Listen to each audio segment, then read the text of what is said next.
health care, Medicare and Medicaid. We used to tell people, conservatives would tell people in the 60s when Johnson brought this thing into existence, that if you do this, if you let this massive federal intervention take place in health care, you're going to see health care costs soaring. But the embrace of socialism was too powerful. Oh no, that won't happen, its proponents said. And sure enough, you've got a crisis in health care. You got doctors, many of whom supported this socialist junk, that are now leaving the profession early. They're disgusted. Or they're scared. They're getting prosecuted for Medicare fraud, technical violations of the paperwork. So you've got this common denominator in all these programs: socialism, interventionism, government control. Why would anybody wonder that they're all a disaster, they're all in crisis, they're all in chaos, or what Ludwig von Mises called planned chaos? And so what's the prescription?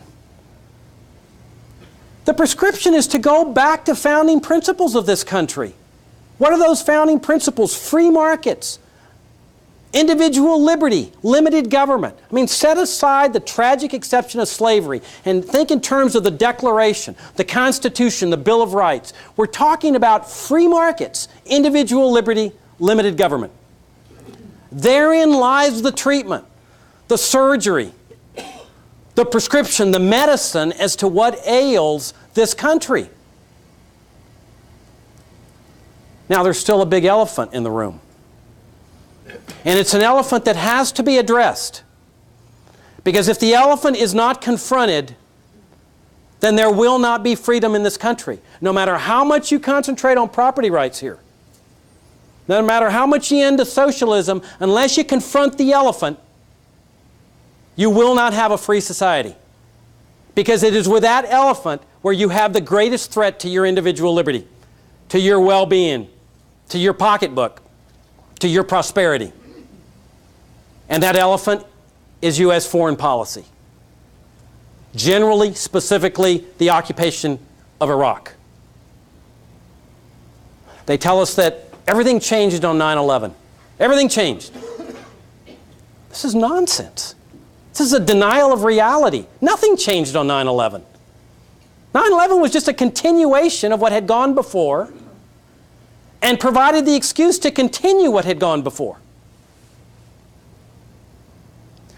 At the Future of Freedom Foundation, you can check the articles on our website. In the late 1990s, we were saying, unless you change this U.S. foreign policy, you are in for terrorist attacks on American soil. We were writing this long before 9/11. And it didn't take a rocket scientist to figure this out. 1993, the terrorists attacked the same target that they attacked on 9/11, the World Trade Center. And when Ramzi Youssef, one of the terrorists that was convicted in federal court of that terrorist attack, because terrorism is a criminal act, not an act of war, when he appeared in federal court at his sentencing, he railed against not America's freedom and values, he railed against what the U.S. government's foreign policies were doing to people in the Middle East. You then had the terrorist attacks on the USS Cole, the terrorist attacks on the U.S. embassies in Kenya and Tanzania, all revolving around one thing: U.S. foreign policy, and specifically U.S. foreign policy in the Middle East. 9/11 simply continued that series of terrorist attacks. Bigger, kill more people, yeah, but in principle, no different from what had gone before. Now, the mindset that guides these people in Washington domestically is no different from the mindset that guides them internationally. They see this as their goal in life is to fix people, to fix the drug dealer, or fix people in Iraq that just don't have the smarts, the capability to oust their own dictator. So we will go in there and save them even if they don't want to be saved. And even if it entails killing hundreds of thousands of them. This is what comes about as part of foreign policy called regime change, where an essential core element of U.S. foreign policy has been regime change, putting our people in public office. You know how they try to get control of Congress and the president, and it's never enough. They want the governorships and they want the city councils, and they're out. It's all about control. And that's what foreign policy is based on. 1953, Iran. The CIA goes into Iran and secretly and surreptitiously ousts the democratically elected prime minister of that country, Mohammad Mossadegh, a man who was respected. He was loved by the Iraqi people. He was Time magazine's Man of the Year. They oust him from office in a secret operation. They install their puppet, the Shah of Iran, a brutal dictator. They help him create a CIA in his own country, a CIA that is able to torture people just as effectively as our CIA is doing. And they proceed to do that for 30 years. They torture people, their own people, dissidents, critics of the government. And all the while, there's this anger boiling in Iran because while Americans didn't know that the CIA had done that, Iranians figured it out. And they were angry.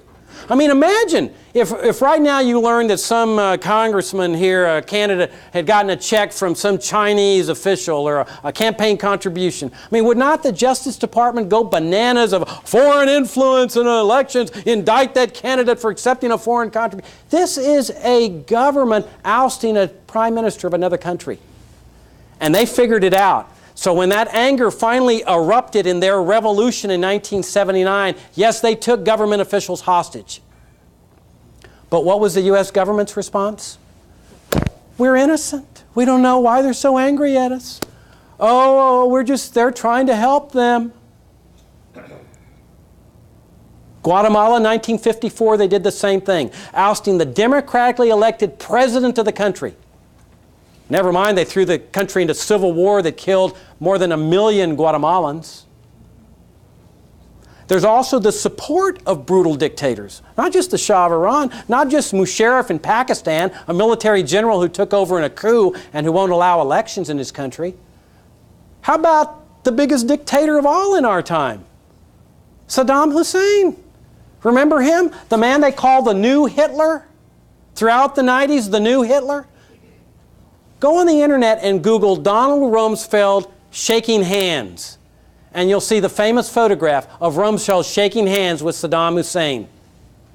Because in the 80s, you see, they had a partnership with this new Hitler. Where do you think he got those weapons of mass destruction that they were so hepped up on in invading? He got them from the West, including the United States, because they were funneling him chemical weapons and biological weapons so that he could use them against the Iranians, who were now no longer our friends because their regime was independent of U.S. control. And then they turned on their partner during the Persian Gulf War, and during that war, the Pentagon does a secret study and says, what happens if we destroy the water and sewage facilities of this country as part of this war? And their report says the result will be, and it was the same finding as to what happened with Katrina in New Orleans, the result will be when you got dirty sewage-infested water, people are going to get sick. And they're going to possibly die. And so the order was given, bomb the water and sewage facilities. And then soon after that, they imposed some of the most brutal sanctions in history, more brutal than the embargo against Cuba, which, by the way, is for the purpose of regime change. Those sanctions, year after year, they could not repair their water and sewage facilities. Those sanctions were producing deaths of tens of thousands of children every year, Iraqi children. The anger, the rage was boiling because they could not break out of those sanctions. And they kept going on. High UN officials were resigning in protest to what they called genocide. When Madeleine Albright, the UN ambassador, was asked about 500,000 children that had died because of the sanctions, her response, most Americans didn't care, didn't even know that she had said it. She said it to 60 Minutes. Her response reverberated to every single person in the Middle East.